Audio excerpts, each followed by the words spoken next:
He was born into legend, raised in the shadow of greatness, and gone far too soon. Brandon Lee didn't just carry his father's famous name, he carried the weight of an entire legacy. Bruce Lee wasn't just a martial arts icon, he was a cultural revolution. And for Brandon, growing up meant living in a world where people didn't see him. They saw Bruce's son, but Brandon wanted more than echoes. He wanted to be seen, heard, and remembered as himself. Make sure you hit the subscribe button and turn on the notifications so you won't miss our new videos. He was just a child when he began training with his father. While most kids were learning to ride bikes, Brandon was already kicking, striking, and absorbing the philosophy behind every move. Their home wasn't just a house, it was a training ground. Friends and students of Bruce came and went, all swept up in the energy of a man changing the world one movement at a time. And Brandon watched it all, quiet, wide-eyed, learning. But that was just the beginning. Bruce Lee's death stunned the world. A sudden collapse at 32 left behind not just a grieving family, but a legend frozen in time. The headlines spoke of cerebral edema. Others whispered of darker things: poison, Chinese gangs, conspiracies. The mystery only deepened his myth, but for 8-year-old Brandon, it wasn't a mystery, it was a heartbreak. A father gone too soon, a life fractured. Linda, his mother, did her best to keep the family together. She raised Brandon and his sister Shannon with care, guiding them through a world that refused to forget Bruce, even as it struggled to see them. Brandon grew into a thoughtful, restless teenager. He loved soccer. He loved stories. But school? That was a different matter. He was expelled from more than one, known for his rebellious streak and sharp tongue. At 17, he dropped out entirely and began hitchhiking across the U.S. in search of something. Do you remember being that age, when the world felt wide open and yet you still didn't know who you were?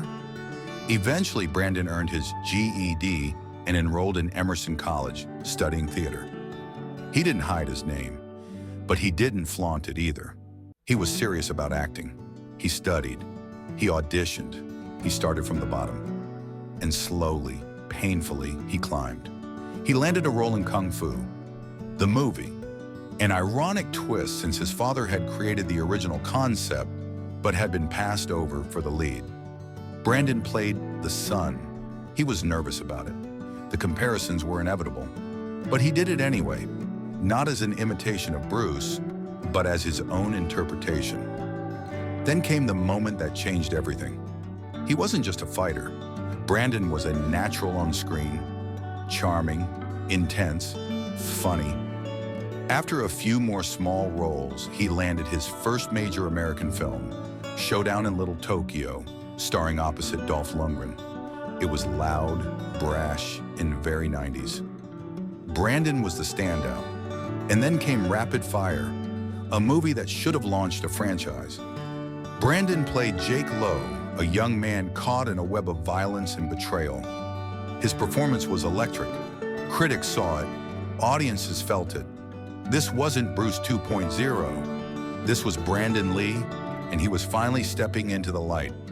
But the shadows never fully retreated. When offered the chance to play his father in Dragon, the Bruce Lee story, Brandon declined. It was too personal, too strange, too much. Romantic scenes with an actress playing his mother? He couldn't do it.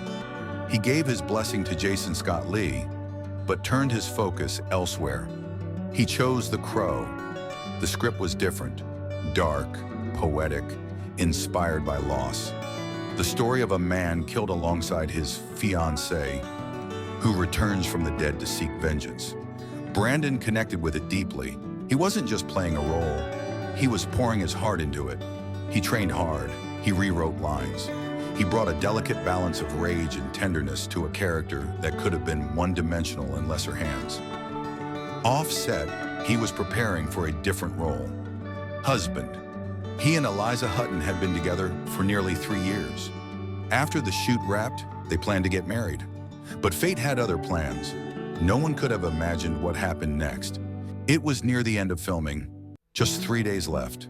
The scene called for Brandon's character, Eric Draven, to be shot. It had been rehearsed. The gun was a prop. The crew believed it was safe, but safety was an illusion. A dummy round had been left in the barrel from a previous take. When the blank was fired, the round turned deadly. Brandon collapsed. At first, they thought he was acting, but then he didn't get up. He was rushed to the hospital. Surgeons worked for 6 hours, but his heart stopped. And this time, there was no returning from the dead. The tragedy shook the industry. Shock turned to grief. Grief turned to anger. How could something like this happen again? Just like it had with Bruce? A freak accident, a final performance, a young man on the verge of greatness, snatched away by fate. Have you ever watched a film differently after knowing the actor didn't live to see its release? Did it feel haunted? The studio was unsure what to do. Paramount dropped out, but Miramax stepped in, offering more funding and believing in Brandon's final work. Through cutting-edge technology, stunt doubles, and clever editing, they finished the film. When The Crow premiered, it wasn't just a hit, it was a revelation. Critics hailed Brandon's performance as heartbreaking, poetic, and utterly unforgettable. Fans embraced the movie as something sacred, and Brandon, at last, had stepped out from behind the curtain of his father's shadow, only to vanish into legend himself.